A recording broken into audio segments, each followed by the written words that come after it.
They fired me. Right after I shattered every sales record Austin had ever seen. My name is Ryan Hale, 41 years old, 10 years building LoneStar Freight Group into something that worked, something that thrived. That morning in October, the Texas sun was barely up. I stood in a glass conference room on the 12th floor staring down at 6th Street. The city was waking up. I was being shut down. Connor Briggs, the new VP from Chicago, sat across from me. Perfect suit, perfect smirk. He slid the termination letter across the table like it was nothing. Restructuring, he said. I didn't argue. Didn't give him the satisfaction. I just thought about the years I'd spent saving this company from collapse, the clients who called my cell phone at midnight, the drivers who trusted my word more than corporate policy. They thought cutting me loose would make their machine run smoother, but they forgot. I was the engine, and when you take the engine out, the whole thing stops. So if you've ever been blindsided, betrayed after giving everything you're gonna want, to hear what happened next. Because this isn't just about losing a job. It's about showing them what real teamwork looks like when the team decides it's done playing nice. And if you live for stories of betrayal justice and cold calculated payback, you might want to stick around and maybe hit subscribe because this is just the beginning. My name is Ryan Hale, 41 years old. And for the last decade, I've been the man keeping LoneStar Freight Group alive in Austin, Texas. When I joined, the company was a sinking ship. Clients were leaving. Our warehouse floor looked like a ghost town. We had 3 sales reps, 1 half-empty office, and a reputation for missing deadlines. I wasn't some fancy MBA from out of state. I was the son of a long-haul truck driver. I'd grown up on highways and loading docks. I knew what it meant to promise a delivery and keep it. The first year was brutal. 16-hour days, calls at 2 a.m. from drivers stranded on the I-35, sleeping in my office because it was easier than going home. But every client I saved, every delivery I fought to make on time, it built something. Trust. Real trust. Over 10 years, that trust turned into record contracts. We won back 8 major accounts. Our quarterly sales hit numbers no one at corporate had even imagined. That's when they brought in Connor Briggs, 37. Sharp suit, fresh from Chicago's corporate scene. He called himself a systems guy, and he didn't care how he got results, only that it was done his way. From the moment he shook my hand, I knew this man was going to be trouble. Connor didn't waste time. 2 weeks after he arrived, he called me into his office. It wasn't really his office, just a corner suite corporate had temporarily reassigned while they remodeled the executive floor, but he sat there like he owned the building. Ryan, he said, flipping open a leather notebook, we need to talk about process compliance. Process compliance. That's corporate speak for stop doing things your way. I kept my face neutral. Our numbers are the best they've ever been. He smiled, but it wasn't friendly. Yes, but I'm concerned about chain of command. Vendor calls coming directly to you. Routing decisions made without software approval. It's not sustainable. I almost laughed. Sustainable. We just delivered the highest quarterly revenue in company history. But I knew this wasn't about sustainability. It was about control. Then came the warning. Going forward, I expect every major decision to be routed through me. That includes client negotiations, vendor authorizations, and emergency rerouting. Understood. I nodded slowly. Understood. But inside, something shifted. In 10 years, no one had ever questioned why clients called me first, why drivers trusted me over a piece of software, why vendors would pick up my call at midnight. Connor didn't see those things as strengths. He saw them as threats. And threats, he liked to eliminate. It started small. A new form here, an extra meeting there. Connor called them alignment measures. First, he required pre-approval for every large shipment, not from operations, from him directly, which meant deals that used to close in hours now sat on his desk for days. Then came the reports, weekly progress summaries, client status updates, vendor engagement logs. Each one took hours to prepare, and none of them made a single truck move faster. At first I played along. I'd seen this before. New leadership wanting to put their stamp on things. Usually they eased up once they realized the system already worked. But Connor wasn't easing up. He was tightening the screws. One Friday afternoon, I caught wind of something worse. He'd been calling members of my sales team into private meetings, asking them if they felt supported, whether they thought our current processes were effective. On the surface, it sounded harmless. In reality, it was a fishing expedition looking for cracks he could widen. By Monday, two of my best account managers were suddenly quiet in team meetings. They stopped bringing me vendor issues directly, started sending them through proper channels. It wasn't just about slowing me down anymore. It was about cutting me off. By late October, the shift was impossible to ignore. Team meetings felt different, quieter. People I'd worked with for years now avoided eye contact. Side conversations stopped when I walked in. I found out why during lunch with Emily Foster, one of my senior reps. She leaned in and whispered, "Connor's been asking us about you." "About me?" She nodded. "If you've ever made us feel pressured, if you take credit for our deals, stuff like that." It was a classic move, poisoning the well. Connor didn't need everyone to turn against me, just enough doubt to weaken the bond we'd built. A week later, he went further. He introduced a new reporting structure where certain client communications would bypass me entirely. Instead, they'd go through a newly appointed strategic liaison, someone he hired from outside. The message was clear: my role was being carved up piece by piece. One night, as I was leaving the office, I saw him in the glass conference room with two of my best account managers. They were laughing at something he had said. He looked up, saw me watching, and smiled. It wasn't the smile of a man making friends. It was the smile of a man winning a game you didn't even know you were playing. And I knew if I didn't act soon, I'd lose more than my job. I'd lose my team. The quarter ended with numbers no one could ignore. Record revenue. Highest client retention in company history. For a week, I thought maybe, just maybe, Connor would have to acknowledge the results. I was wrong. At the monthly leadership meeting, he brought up a slideshow titled Performance Integration Challenges. Slide after slide twisted our success into weakness. Our direct vendor calls bypassing established procurement channels, rapid response times, failure to follow authorization protocols, strong client relationships, over-reliance on individual contacts. He was taking everything that made us excel and reframing it as risk. I sat there watching executives nod along like he was unveiling a security threat. No one mentioned that those risks had just brought in the most profitable quarter in company history. When it was my turn to speak, I kept my voice even. Our methods work because they're built on trust and speed. Remove either and you slow everything down. Connor didn't miss a beat. Or you create stability, he said, smiling just enough to make it a challenge. That's when I knew this wasn't a debate. It was a setup. He wasn't documenting problems to fix them. He was building a case to remove me. And cases like that, once they're built, they don't end in compromise. The email came late Sunday night. Mandatory leadership meeting, 8:00 a.m. Monday. Executive conference room. I knew exactly what it was. The next morning, I walked into the 12th floor conference room. Glass walls, long mahogany table. Connor sat at the head, a stack of printed reports in front of him. He waited until everyone was seated before starting. After careful review, he said, clicking to a slide titled Leadership Transition Plan. "We've decided to restructure the sales division to better align with corporate strategy." The words were polished. The intent wasn't. He talked for 10 minutes about integration efficiency, scalability. Before he finally said it, Ryan will be stepping down from his role as director of sales. His responsibilities will be redistributed among the team to promote broader ownership. No mention of the record quarter, no acknowledgement of the years I'd put in, just a clean surgical cut. I looked around the table. A few avoided my eyes. A few looked uncomfortable. Connor kept his gaze steady, waiting for me to argue. I didn't. Instead, I smiled. Understood. When do you want the transition to start? He blinked just for a second. End of the week should be fine. I shook his hand, turned, and walked out. But in that moment, the plan for my exit became the plan for his downfall. I didn't go home that Monday.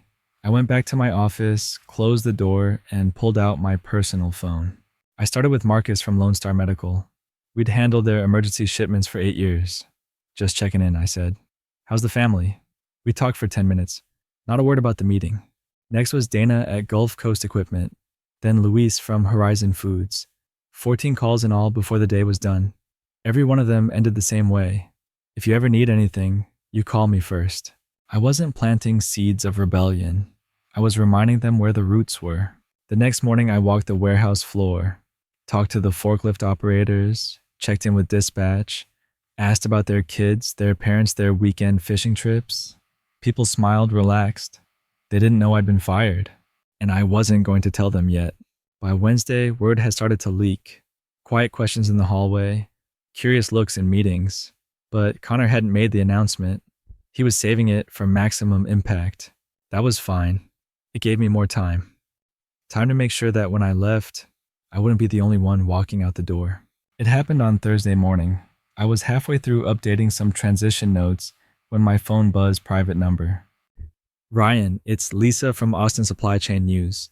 Have you seen LinkedIn today? I hadn't. She sent me the link.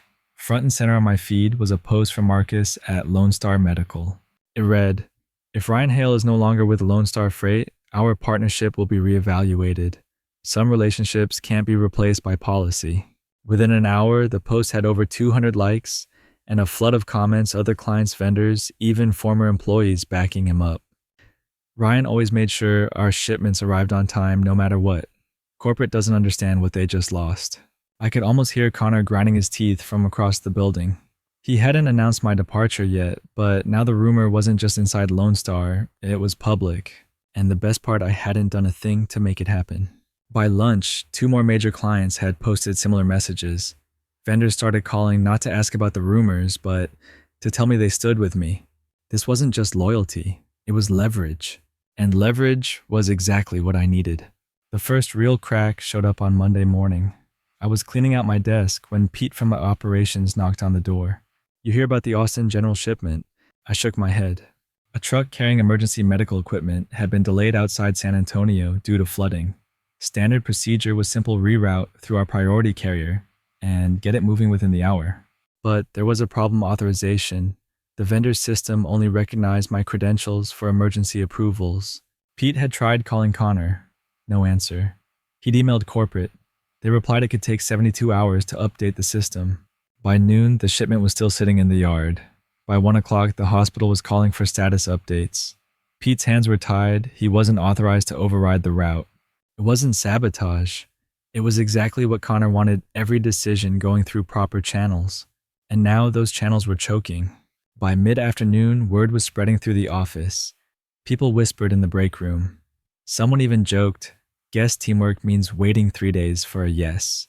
I didn't say a word. I didn't have to. The system Connor had insisted on was finally working exactly the way I knew it would. By Wednesday, the pressure was starting to show on Connor and on the team he thought he controlled.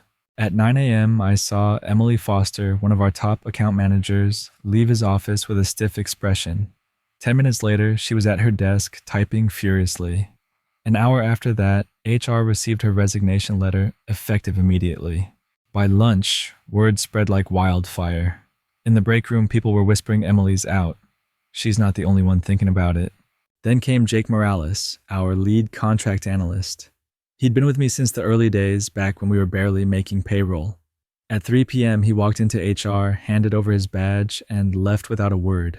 These weren't random departures. These were the people who kept the gears turning, people Connor had no relationship with. The ripple effect was instant. Vendor calls piled up unanswered. Client emails went without reply. Departments started missing deadlines because the go-to people were gone. I passed Connor in the hallway that afternoon. He had that tight, controlled smile, the one people wear when they're trying not to show panic. "Big week," I said casually. "Transition periods are always challenging," he replied, voice clipped. I kept walking, but inside I knew exactly what was happening. The team wasn't just cracking. It was breaking right along the lines Connor had drawn himself. It was Friday morning when my phone buzzed with a number I didn't recognize. "Ryan Hale," a voice asked. "Yes, this is Tom Rivers from Pioneer Freight Solutions. I think you know who we are." I knew exactly who they were, one of Lone Star's biggest competitors in the Southwest. Bigger network, better tech, but they never cracked some of the client relationships I had. "We've been following recent developments," Tom continued. "We have a VP of sales position opening. Full autonomy over strategy, vendor partnerships, client accounts. And if there are people on your team you'd want to bring over, we're interested." I leaned back in my chair, letting the words sink in. This wasn't just a job offer. This was a launch pad. "What's the timeline?" I asked. "As soon as you're ready," he said. We'd like to make an announcement within 2 weeks. After we hung up, I made 3 calls. Emily, Jake, and Pete from operations. I didn't need to pitch hard. All 3 said the same thing. If you're in, I'm in. That afternoon, I walked past Connor's office. He was on a video call, animated, gesturing at a spreadsheet. I almost felt bad for him. Almost. He thought the storm was already over, but the truth, it hadn't even made landfall yet. The week after Tom's call was a blur. I met with Pioneer's HR in a downtown cafe neutral ground. We mapped out positions, salaries, start dates. By Wednesday, 6 offer letters had gone out to my people. By Friday, all 6 had signed. The timing couldn't have been better. Connor still hadn't stabilized operations after Emily and Jake left. Now he was about to lose the rest of the backbone. Resignations hit Monday morning like clockwork. One after another, badges dropped on HR's desk. By noon, the office felt hollow phones ringing unanswered empty chairs where the real problem solvers used to sit. Vendors started calling me directly, not to complain, but to ask where to send the new contracts. Clients texted, "We're ready to move when you are." And through it all, I stayed silent inside LoneStar's walls. No speeches, no goodbyes, just clean professional exits. On my last walk through the building, I passed Connor in the hallway. He didn't say a word, didn't even try to fake a smile this time. The truth was written all over his face. He knew what was happening. He just couldn't stop it. The migration was already in motion, and by the time he realized the scale, Lone Star would be an empty shell. 2 weeks after the exodus, Lone Star made the news. Austin logistics leader loses key account senior staff. Inside, Connor was under fire. Henderson Group, Gulf Coast Equipment, and Horizon Foods had all terminated contracts, each citing loss of key personnel. That's when my phone rang. Unknown number. "Ryan, this is Mark Ellison, Lone Star's COO. We're considering changes in leadership. Connor's been reassigned. We'd like to bring you back as a consultant to stabilize operations." I almost laughed. The same board that let Connor dismantle my division was now asking me to fix what he'd broken. But here's the thing, they were too late. I'd already signed my VP contract with Pioneer. My team had new offices, new systems, and clients who followed us without hesitation. "I appreciate the offer, Mark," I said, "but I'm building something else now." There was silence on the line, then a resigned, "Understood." 3 months later, I stood in Pioneer's Austin warehouse, watching our first full-scale shipment for Henderson Group rollout. Jake was on dispatch. Emily coordinated vendors. Pete was smiling like he hadn't in years. My phone buzzed. Tom from Pioneer Lone Star just lost another major account to us. 3rd one this month. I deleted the message without replying. This was never about gloating. It was about proving one thing. When you tear out the engine, the machine stops. Standing in my new office at Pioneer, I could see the entire warehouse floor through the glass wall. Forklifts moving with precision, dispatch radios humming, the kind of controlled chaos that means everything's running exactly as it should. I thought back to that Monday morning in Connor's conference room, the smirk, the slides, the decision he thought would end my career. What he never understood is that companies aren't built on flowcharts or buzzwords. They're built on people, on trust, on the 2 a.m. phone calls and the favors returned without paperwork. When Lone Star tore that apart, they didn't just lose me. They lost the engine that kept the whole thing running.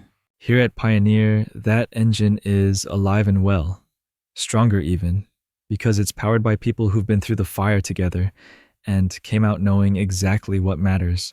If there's one thing I tell anyone watching this, never underestimate the quiet loyalty of a good team. It can take years to build, but once you have it, it can move mountains or take down giants. And if you want to hear more stories like this, stories where justice finds its way, where the good guys don't just survive, they win, make sure you hit that subscribe button, because this was just one chapter. 3 months later, the headlines kept coming. Lone Star loses another major client. Operational disruptions continue amid leadership changes. Some mornings, someone from my old network would text me links just to make sure I'd seen them. At first, I'd read every word. I'd feel that flicker of satisfaction, the quiet told you so. That comes when the plan works exactly as you knew it would. But lately, I just glanced at the headlines, then put my phone down. It's not that I don't care. It's that I don't need the validation anymore. The real victory isn't in watching them fall, it's in building something better. Here at Pioneer, we're not just surviving, we're thriving. Our team is stronger than ever. Clients trust us. Vendors call us first. And every time I walk through the warehouse, I see faces that remind me why we fought so hard to stick together. Lone Star is just a name now. What mattered, the people, the trust, the engine, those came with me. And maybe that's the point. Some wins are loud cheers, applause, headlines. But the best ones, they're quiet. They're the kind that let you sleep at night knowing you built something worth keeping. If you want to hear more of these quiet wins stories where the real payoff isn't just revenge, but rebuilding, stick around. Hit that subscribe button, because the next story might just be the one you've been waiting for.